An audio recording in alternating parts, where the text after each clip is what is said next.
Today on Media Cramsumption, I'm going to talk about Naoki Urasawa's Monster, which is a manga and anime series by the creator of series such as Pluto, 20th Century Boys, and Master Keaton. Monster follows the story of gifted neurosurgeon Dr. Kenzo Tenma, who at one point in the story has to make a moral decision whether or not to perform surgery on a young boy or a political leader who came in after the boy.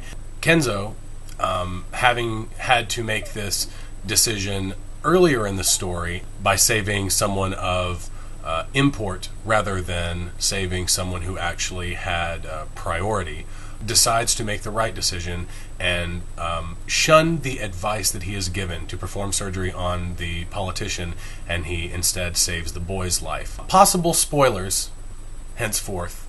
He later learns that the young boy was not actually a victim in the murder of his family, but the murderer of his family, and he must make another moral decision about whether or not he will hunt and kill this monster that he's created, or whether or not that will in turn make him the titular monster.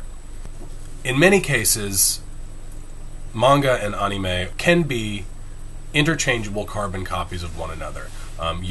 Most often the anime following the manga that it's adapted from. And in many cases, this works just fine and gives you a very similar sense of pace and narrative. This is not the case for this story. For me, Monster works so much better in the manga form because the deliberate and almost slow boil pace of the manga works in the written panel format. As an anime, the narrative feels really heavy and tends to drag a lot. I would definitely recommend this to anyone who wants something a little bit different from their Japanese media intake, and to anyone who is a fan of Urasawa's and has not checked this out yet, because it stands toe-to-toe with his other work, and it's pretty fantastic.